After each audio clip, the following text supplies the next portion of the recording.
Bakit ako tumagal sa abroad? Marami ba ako naipon? Marami ba ako na-invest? Marami ba ako nabili mga lupain o sasakyan? Wala. Totoo.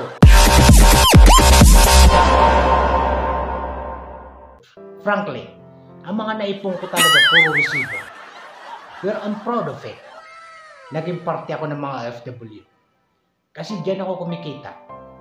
Diyan ko binubuhay yung mga anak ko. Diyan ko sila napatapos sa pinaghirapan ko. Kahit maliit ang sweldo ko, pero I'm working on it. Pinagkakasya ko. Kasabihan nga, kahit hindi ka kumain, maibigay mo lang yung pangailangan ng mga anak mo. Ako ganun ako. Kahit maliit lang ang sweldo ko, pinagkakasya ko. But I'm proud of it. Proud ako naging OFW. Kasi dito ako kumikita. Dito ako binuhay yung mga anak ko. Dito rin sila nakapagpatapos dahil sa paghirap ko bilang OFW. Makamtang ko rin yung hinahangad ko sa buhay. Siguro hindi pa ngayon, but I'm working on it. Hindi ako nawawala ng pag-asa. Kaya kayong mga OFW na nawawala ng pag-asa, alam ko marami kayong hinaharap na mga problema. Lalong-lalo na sa mga inyong pamilya, sa inyong asawa. Huwag kayong mawala ng pag-asa. Darating yung panahon na magiging maginhawa rin ang buhay nyo. Marami sa ating mga OFWs. Sa Pilipinas, may asawa at anak. Pero pagdating sa abroad, single. So bakit nga ba tayo tumatagal sa abroad? Unang-una mga kaibigan, pag naging abroad ka, maganda yung tulugan. Naka-aircon ka. Sa Pilipinas, mainit. Electric fan. Kasabihan nga nila, pumuputi ka pa. Yung kutis mo nag-iba. Nagiging maputi ka. Kahit pangit ka, nagiging gwapo ka. Di ba? Yun ang isa rin sa mga OFWs na kagandahan kung bakit sila naging OFW. Kasi natutulog ka, naka-aircon ka. Unlike sa Pilipinas, electric fan. Naka-aircon ka kung may kaya ka, kung mayaman ka. Pero kung ordinaryo ka lang, kagaya ko, naka-electric fan ka. Natutulog ka, naliligo ka sa sarili mong pawis. Nagigising ka sa sarili mong pawis. Dahil sobrang init sa atin. Ito, real talk to mga kaibigan. Sa lahat ng mga OFW. Single man yan, o may asawa, o may boyfriend, o may girlfriend. Ito, real talk to mga kaibigan. Maraming nagsasabi, bakit tumagal ka sa abroad na wala ka pa rin naipundar? Wala ka pa rin naipon. Bakit nga ba? Sa akin, for example sa akin, ba't ako walang ipon? Kasi ang naipon ko lang mga kaibigan, puro resibo.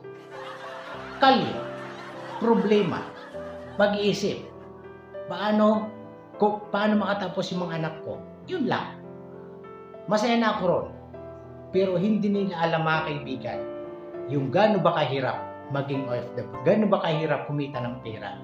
Bakit tumatagal tayo sa abroad na ganun pa rin ang estado ng buhay natin? Hindi pa rin umaasenso. Especially sa mga hindi skilled worker. Sapat lang talaga yung kinikita nila. Ang kagandahan naman dito sa abroad, libreng bahay, naka-aircon ka, may food allowance ka, o hatid sundo kayo ng sasakyan. Unlike dyan sa Pilipinas. Sarili mo yung pamasahe mo, araw-araw, may baon ka, wala kang food allowance. Doon mo kinukuha yung pamasahe mo araw-araw sa inyong sweldo.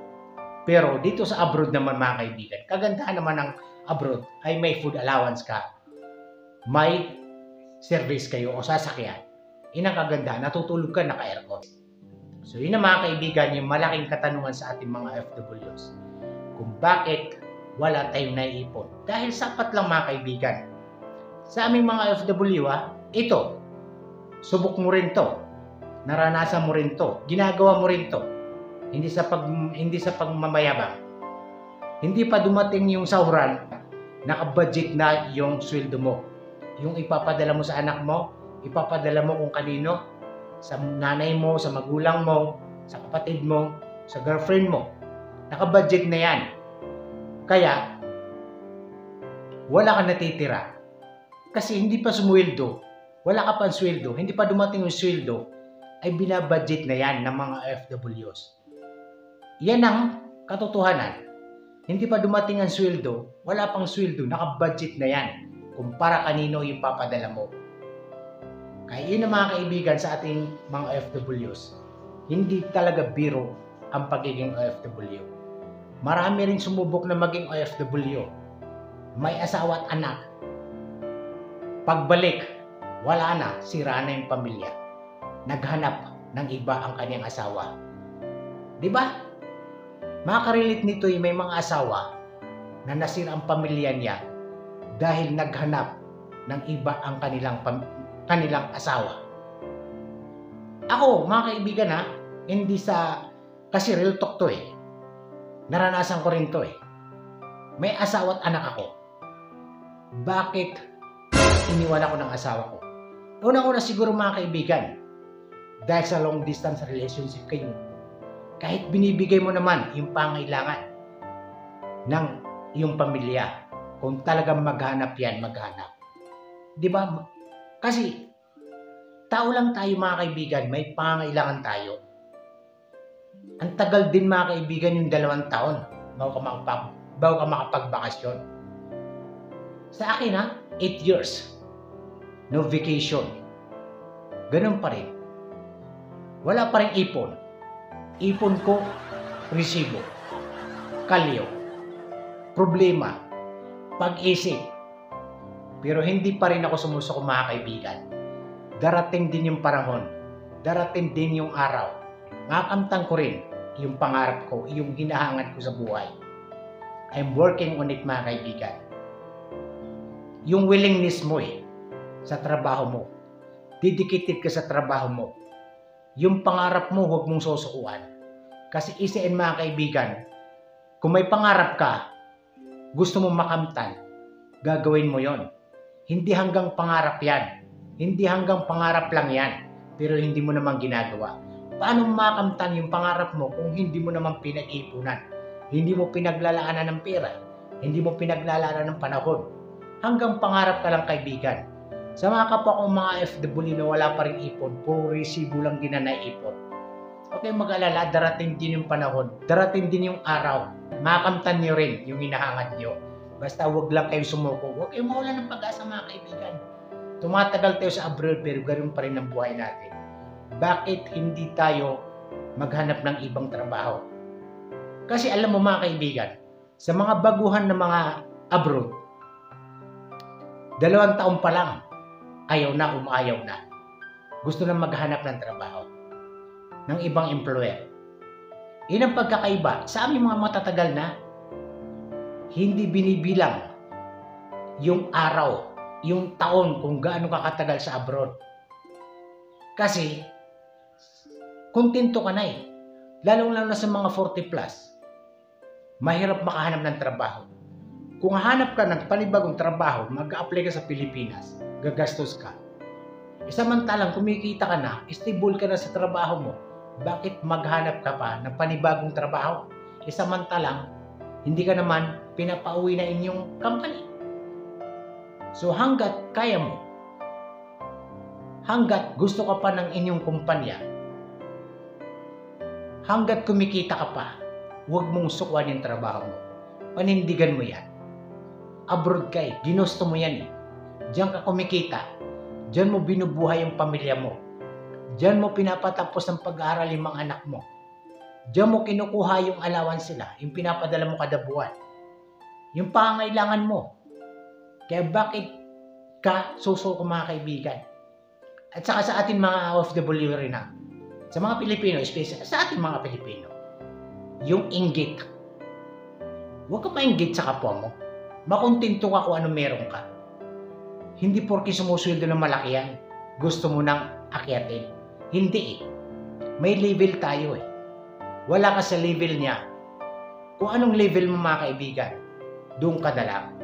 Huwag mong pangarapin yung hindi mo kayang abutin. Di ba? Kasi sa ating mga Pilipino, yung umaangat, yung gusto nating i-down, ayaw natin umaangat yung kapwa natin. Ayaw natin matingala yung kapwa natin.